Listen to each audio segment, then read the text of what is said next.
David Scobie, good to see you. Evening. I have been following your YouTube channel for quite a wee while. People that watch Pike and Adventures, I don't actually know too much about my audience, but I've a load of people from Northern Ireland, a load of people from Southern Ireland, some people from England, Wales, and Scotland, and some people from Canada and stuff. There's a nice wee audience for you to introduce yourself to if you want to tell us a little bit about David Scobie Angling Adventures in your own words. Well, I would say it's a mixture of like 50% kind of fishing content and a good 20% talking nonsense and 30% general cracking banter for what's happening. It's not too serious. I don't try and take it too serious. If you can get some hints and tips out of it, then happy days. But it's mostly for a laugh, you know. No, that's what I like about it. There's a whole load of fishing fun. There is some gear reviews and some tutorials and stuff, but there's a few sort of opinion pieces and quite a lot of personality, which is probably why it's so popular. Like, because it does feel like when you're watching it, it does feel like you're out fishing with somebody, and there is a good bit of humor and a good bit of crack. And even if there's something that you don't quite agree with, you still respect it because you put it across well. So it's definitely good. I go fishing with people that deliberately disagree with me just to wind me up. I fish with people that are, they deliberately try and take the piss. So you get kind of used to it. I mean, if I'm on the bank and I'm fishing with somebody that doesn't agree with me and they really, really don't disagree, really don't agree with me, it's polite, it's mannered, it's just a disagreement. We seem to be at an age where we can't have a disagreement anymore. But I think I do believe we have to agree to disagree sometimes. And just because some person has a view that's different to you doesn't make that person your enemy. It just means they've got a different opinion.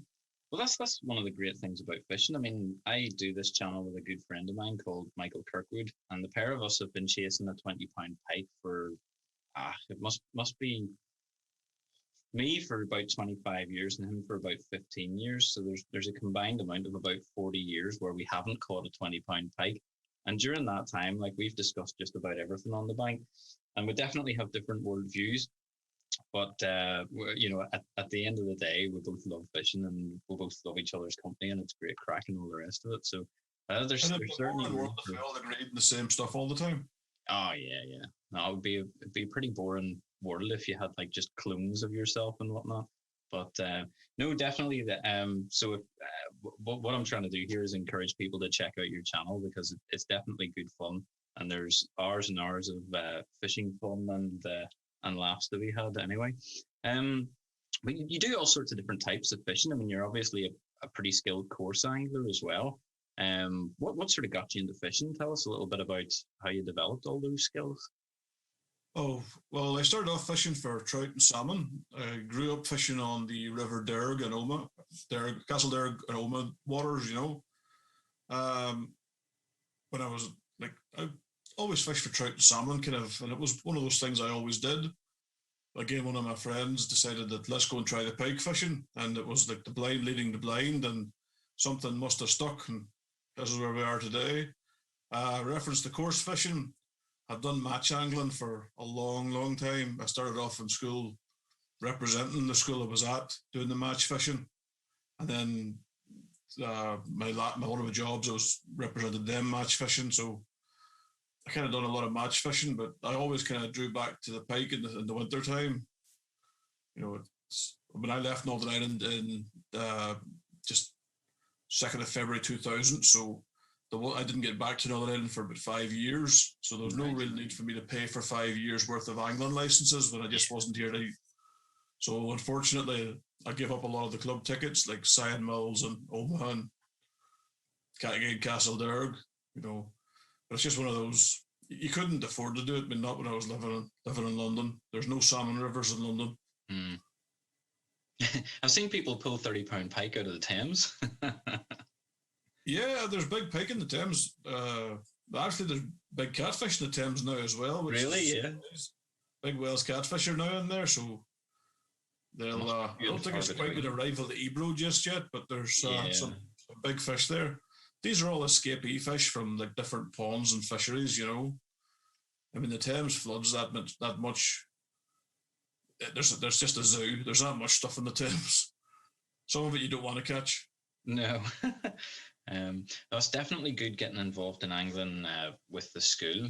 It makes a huge difference. Like I went on my school's course fishing trips, and I knew nothing at the start of it. It was basically just all I knew how to do was a bubble float, and then like a length of line with a size 14 Drennan hook and a couple of red maggots on it. Pretty soon I was buying feeder rods and poles and all the rest of it. Like I think course fishing is just brilliant fun. But like yourself, I always come back to the pike. It's that, I think it's that thrill where whenever you get a bite, it takes ages, and then whenever you get a bite, it's terrifying and exciting because you don't know whether it's going to be a monster or whether it's going to be like 5 or 6 pound. And even if it's 5 or 6 pound, you usually haven't caught one in so long whenever you're a kid that you're like all excited. And whenever you see it, it just looks like a monster anyway.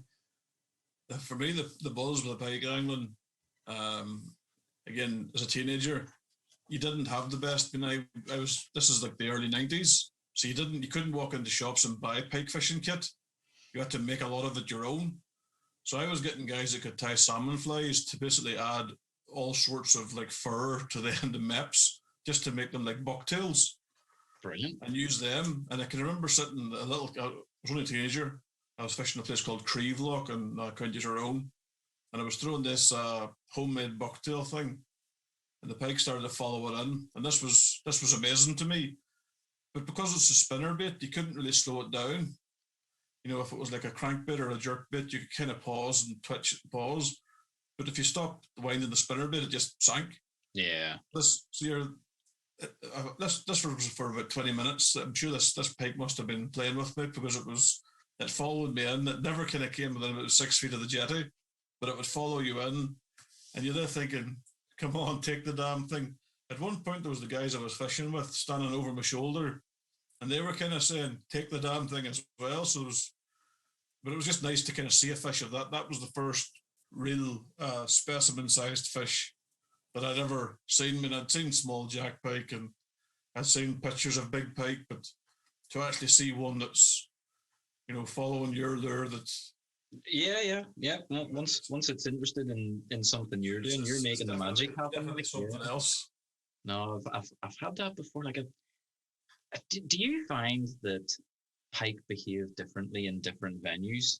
Like, I have some venues where I know the pike are psychos, and they will fall. Like you can sit with a dead bait out all day and it'll do nothing, and then whenever you're reeling it in, they will go crazy for it. Like, you know, there's ones that love motion, and there's ones that love their baits, and there's ones that, do you know what I mean? I have found that river fish tend to be more explosive, definitely more explosive. I mean, as a teenager, I was fishing like the River Stroll for pike, and you're wobbling dead bits, like wobbling roach or small trout or, you know, whatever you could get hold of, and you're seeing this fish kind of about 2 feet away from your bait, and you're thinking, it's never going to take the bait, but I'll try and I'll slow it down, and then it's like disbelief when the thing actually picks the bait up, and you can see all this happening in real time. There's something about when they flare their gills, yeah, and suck the bait in. You know, again, 1 minute your bait's there, the next minute it's gone. You're not fast enough. Your eyesight's not fast enough to see this. So you're thinking, you know, I've been like using lures like big spoons and stuff, and one of my friends had a jack pike or something on his line, so he was saying, you know, give me a hand with this because the bank was quite steep. So I started to wind the lure that I was fishing with and dead quick, and they're all dripped around, and I was like, what the hell, you know? Yep. That was going as fast as I could physically wind, and this fish, you know, it was like playing it's like a cat playing with string. It hunted it, and then hit it. Yeah. So, and that was thinking, that's me winding as hard as I could physically wind this lure in, and this fish kind of sprinted across the river to where we were to hit it. So it's the speed and the athleticism that makes me think this is what I want to fish for. They're the top of the food chain for a reason. Yeah. You know, at times they can be lazy and infuriating, and, you know, I fished a place called Loch Skur in the south, and I can remember I was up to my waist in the waders, and we could see the shapes, the shadows in the water where the fish were. And I can remember chucking, it was a mackerel bait, and this landed inches from this thing's head. And it kind of opened its mouth and kind of blew water on it. And just as if to kind of blow it away, like you'd swat away like an annoying insect, you don't want that there. And you think, that's infuriating. You think this thing would be an easy meal, it would snap it up, but no. They're not stupid, and they are quite particular. I've one video on our channel that has some water wolf footage, and it shows you like 2 or 3 pike sitting on a bait, just looking at it, and one comes up and does the whole squirting water at it thing, kind of tasting the water around it, and it swims away. It doesn't want it. And then this other smaller one comes in and goes, brilliant, that's just for me. And you can just sort of imagine them all lining up in order of size, who's scared of who the most, and then like one will eventually take it if you're lucky. No, I've had, funny, it was a place in Fermanagh actually. We were on holiday, and my dad and I went to this place, and it must have had like a load of chalk in the ground, because there were parts of this lake bed that were white almost. And you could set your bait over it, and you could see these big dark shapes coming in and having a look at it. It wasn't Karen Lock by any chance? I can't remember the name of it. I know that we nearly sank in the mud trying to get to it. And then whenever we got there, we both cast out floats. And as soon as my float setup hit the water, there was 2 or 3 pike in the lily pads all went crazy just at the splash. They just immediately, they must have just been sitting there. But now there's a couple of lakes where there's like the clay locks in Killylay. I'm not sure if you're even allowed to fish it anymore. But the pike in there are psychos. Like my dad was catching a pike and reeling it in, and it came off at the last minute. And he turned around, and he had the rod and the bait dangling over the water, and he went, "Oh, I don't believe it." And this thing jumped out of the water and grabbed it and took off again, and nearly pulled his arm off until the drag kicked in. It just it just decided, damn it, I'm having that bait, and it leapt out of the water to get it. I don't know if it was the same pike or if it was another pike that was following the action and decided he wanted it instead. It's hard to imagine a fish getting caught, getting away, and then grabbing it. The water wolf footage is you can really see like the fish, if they're single fish, you can kind of see it kind of chasing the lure. But I sometimes think if you've got 2 or 3 fish interested in the same lure, it's almost a competition between the 3 of them or the 4 of them, however many there is, to push the rest of them away so they can get to it. And very often it's not the big fish that wins. I've watched the water wolf footage, and you think there's 2 big pike and then there's a jack, and it's always the frigging jack that'll nail the bait, and you think, oh, come on. There was a guy I used to watch. I don't know what happened to his channel. I think he got banned for talking the wrong talk. But he was fishing in Loch Ken in Scotland, and he was trolling. I can't remember the name of the lures he was trolling, but it was big, hard jerk bits or hard crank bits. And every time you see this shadow of this fish following it, and the fish is huge. You're thinking, this is a fish. This is a fish of a lifetime. It's looking at the head in this thing, it is huge. And then out of nowhere, it'll get bullied by this little 5 and 6 pound jack, and you think, come on, surely a fish that size? I mean, at the right time of year, the 5 and 6 pound jack would have been lunch. We're coming into that time of year now where you get to watch. If you ever get the chance to go to some of the shallower spawning bays, and if you can get like an elevated position, if you can get like up on top of a tree or something to look down, you'll have the big female sitting there, and she'll just be quite happy sitting there. And there's this little group of jack pike sitting about 2 feet behind it, and every now and then one will get a bit brave and it'll swim up beside the side of the big pike. And if she wants to spawn, she spawns, and it's all good. However, if she doesn't want to spawn, then the wee brave pike becomes lunch. That's crazy. But it doesn't scare the pike that sat 2 feet away. They're sat going, oh, well, Billy's just been it. Oh, well, maybe she won't eat me. It's fascinating to watch. I've caught pike in the dead of winter that are all healed up, presumably from last year, getting munched, and it's always the bit just before the dorsal, but at the rear half of the fish, you always see this big horseshoe shape, where it's all sort of grown back, and Who would be a Jack Pike, like a male Jack Pike? I've seen Jack Pike getting bit, and it's like, do you ever watch the way like a terrier dog would chase a toy?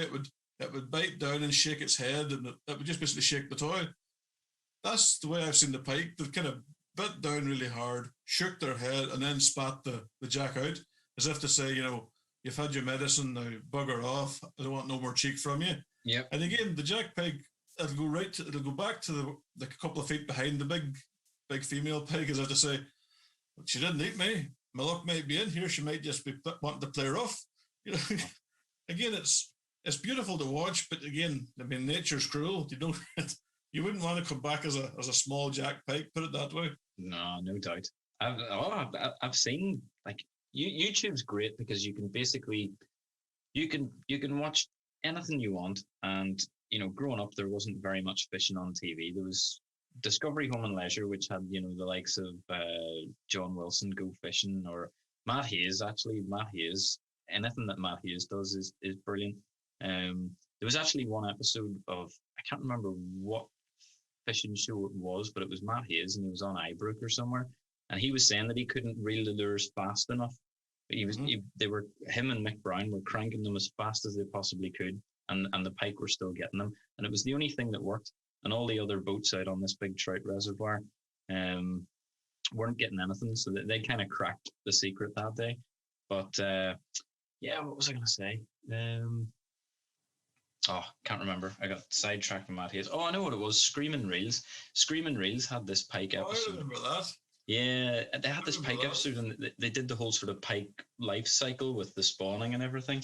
And I remember thinking it would be great if you could watch more of this, like, as if it was a David Attenborough program, like a nature program just about pike. But with YouTube now, anything you want to watch, you can watch it. If you want to see what the behaviour's like, and the water wolf stuff just fascinated me, because it means that if you go fishing and you don't get a bite, like if you're dead baiting and you don't get a bite, you think that you're in the wrong place and there's nothing there. You might be right, but equally, unless you have a camera sitting on that bait, you don't know. There could have been 3 or 4 pikes sitting there that just didn't like the way it was presented.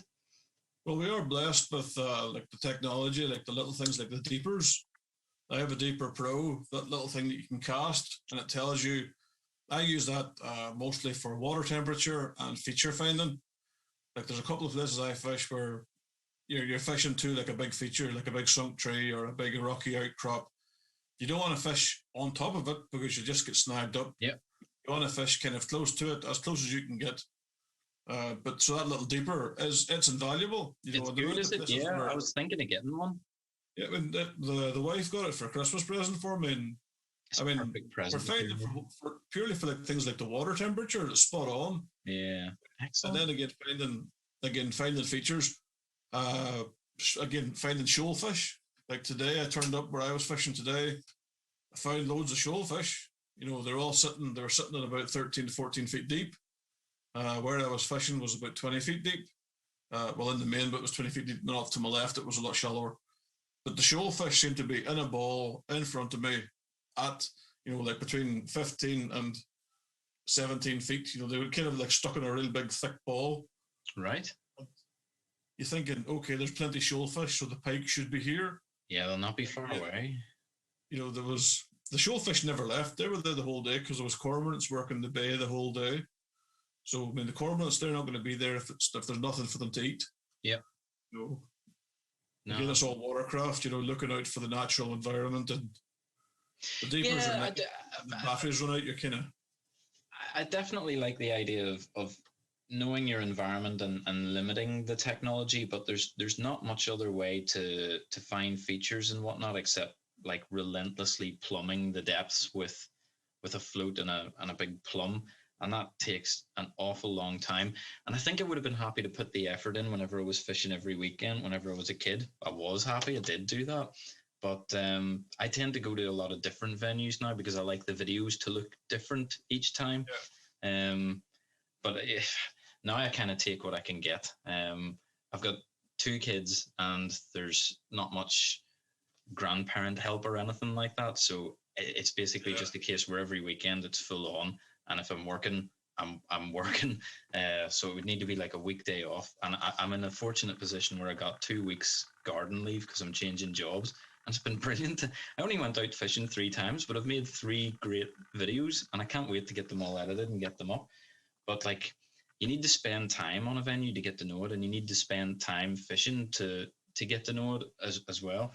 But taking shortcuts, I don't mind whenever it comes to finding features and depth and drop offs and stuff like that. And it sounds like a deeper might be a good investment. I mean, the guys in the boats always have you always have a fish finder in the boat. Uh, it's the same sort of thing. Only the difference is that we're fit to cast it from the bank. I used to get guys that had boats and fish finders to go across the bays I would fish and mark out spots for me to kind of say, they'd be kind of going close to the bank, going, right, here we are. Say it's 20 meters, it's about 10 feet deep, and then they'd come back maybe another 20 meters further, and they would tell you how deep it is. So you'd kind of be fit to kind of build up a rough mental picture in your head. Again, you can use your marker floats and you can use leads, but you'll whip the place to a froth casting the leads before you find every feature. Whereas the guy can go across it in a boat and find everything without disturbing anything. And you don't get snagged and you lose less gear. It's kind of a responsible thing to do in a way. It's being smart instead of, it's not what you would call cheating. Going out with a boat and finding big shadows and then casting lures at them, maybe that's a little bit on the iffy side. But if you're just finding features and getting to know your swim and whatnot, you ever watched the Americans do the bass fishing? I have, actually. I was researching the deeper thing because I was going to buy one, and there was a guy that was casting out and he was finding the fish with the deeper, and then I mean it was all one take, so he hadn't cut it together. It was ridiculous, and he was catching the fish with the deeper, like no two ways about it. A lot of the bass guys, they were using their side scanning and using the new generation of fish finders to specifically target a fish, and then they'll go over the top of the fish's head and drop a jig down on top of his head. Again, that's the pro bass guys. That's how they win their competitions. A lot of them, you watch a lot of them on the channels. They're not casting every 5 seconds like you think they are. They kind of spend most of their day ripping around the loch in a big boat and then stopping and going, right, there's a fish there. I'll drop in. And they might hook it, they might not. But if that fish doesn't take, they think they give it kind of a couple of minutes and then think, right, it's not taking on to the next one. But it is spending a lot of their time, trying to find the fish to cast to them. Yeah, location. That idea of competition fishing in America, you're talking hundreds of thousands of dollars of prize money. So I suppose you would take every advantage technologically you could get, but there's a big difference between some guy in a 15-foot battered boat in Northern Ireland and some guy in a boat that's worth, a couple $100,000. Yeah. You've got a kayak and a deeper, or you've got like a £10,000 yacht. Yeah. No, I've been out with Jared Smith on Lochern a couple of times, and great fun, great days. I think I can do that a couple of times a year and really enjoy it, but I wouldn't want to do that exclusively because I love fishing from the bank. And I love the element of luck as well. I would hate to think that I was going to a place that had a 20 in the swim in front of me, and it was just a case of whether it was hungry or not. Do you know what I mean? There's like a balance between the amount of luck and the amount of effort. Like I was reading Mick Brown's Professional Pike Angler book, and this is a book about the decisions he had to make whenever he was becoming pro. And like he realized that his income was going to depend on catching big fish regularly, and he had to think differently about it. It was no longer a hobby. It was like a job and an all-consuming passion in a way. Now, I think he's mental. I think he's far too dedicated to it and probably obsessed. But at the same time, like I get it. I mean, if there's a big enough puddle, I'm looking at it to see if there's fish in it. Yeah. Well, that's why he kind of stopped fishing his local rivers and switched to Blithfield, Ladyblower, some of the big trout water fisheries in England. Because, like you say, his livelihood depends on him having the picture in the Angling Times of the big 35-pound fish. You know, I don't mind going out and blanking. For me, fishing isn't, you don't always go out and catch fish.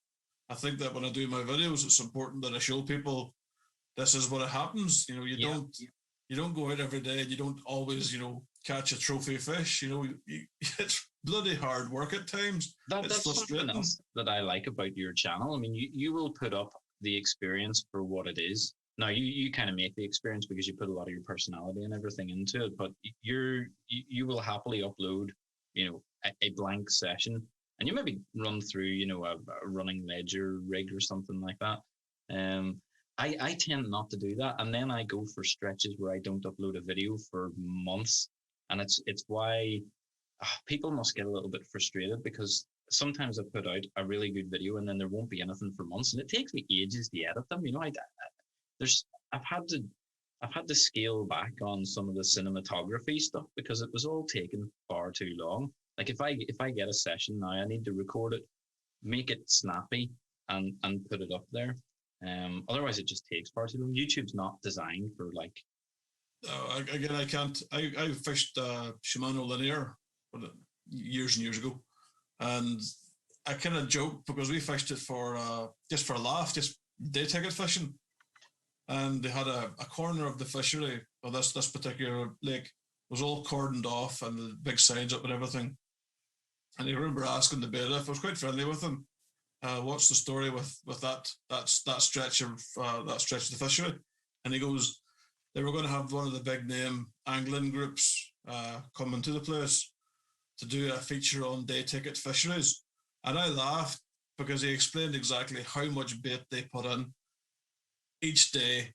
Twice a day they put in an obscene amount of bait just to make sure that when these famous people turned up there, they can do the whole, look at me, I'm just a guy turning up to fish a day ticket fishery, plonk, oh look, I've caught the biggest fish in the pond, I must just be a superstar angler, and completely ignore the fact that for a fortnight before that, there was, but I guess if you were having to pay for the boilies they were putting in, I think my wife would strangle me in my sleep if I came home and said, oh, by the way, I just blew a mortgage payment buying bait to throw into a lake. Again, crazy sums of money. And you think, okay, fair enough. That's what they have to do to make it look like they're the all singing, all dancing, brilliant angler. I think that's perfect for the professional angler, like the guys from Corder and Nash or wherever. But in the back of my head, I think that's a little bit dishonest. Yeah. If I'm turning up to somewhere and say I've had the opportunity to put pre-bid in, I'm going to be telling people I have put pre-bid in here for the last how many weeks? I've put X amount of pre-bid in 3 times a week. Blah blah blah. It would be a feature on pre-bidding. Like I would be telling people what I've done. Yeah. This is what I've done. This is how you can do it. It's anything I can do. Anyone can do. I'm not, anything special. If I'm fishing for pike, then there's nothing I do that's black magic. It's something that anyone can do. Anyone can copy. And this is why I always kind of bang on about helping novice guys, youngsters. We all started off somewhere where we were all kind of, that kid that asked a million questions and annoyed the piss out of everybody. So it's up to us now as responsible people, to tell people this is how you do it. Advanced in career. This is how you tie it. I mean, I've lost count amount of times I've tied tresses for people, give out floats and leads and weights, and I'd rather see somebody use something that works for them than I think novice guys get advantage took of them by unscrupulous tackle shops. Now, I don't tend to shop in places I know that do this. I mean, I like fishing tackle and bait because you go in there and I can talk to the guys that runs it or any guy behind the counter and say, I'm interested in buying this bed chair and this 3 or 4 different names of bed chair. And they will order them in and you will get a chance to look at them out of the box, pick them up to see how heavy they are, if they're made to what way you like it, and then you pick one and buy one, and they'll have no problem selling the other what's left. That, like the guys in fishing tackle bit, they match the prices, like with no hassle, no nonsense. They say, "Oh, you can get that on eBay, at 10 quid cheaper than what we're selling it for. Not a problem. We'll match it." And you think that's brilliant. That is customer service. That's brilliant. This is in Enniskillen, yeah. Yeah, yes. This is the fishing tackle bit guys in Enniskillen. They're definitely something different. And I can remember again going to fishing tackle shops as a kid and picking up a pike rod, thinking as a teenager, and you've maybe saved your birthday money you got, or excuse me, like say you got like money for mowing lawns and working, but you scraped your pocket money together to buy this thing, and you go into the shop and you pick it up thinking, I like how this looks, and the guy behind the counter would shout at you, "You put that back, you're going to break it." And you think, well, I'm not buying it here. Or like the mail order guys. Like I can remember being again a teenager and thinking, I can't get this stuff locally. I mean, the tackle shop's local to me. Great for salmon, great for trout, great for shooting and hunting. Not really anything for pike or coarse fish. So you were kind of going like to like some guys in England and Angling Times and saying, Did you ever order anything from Malarkey's? Malarkey's, Bobco as well. They always used to be pretty good. What was the one?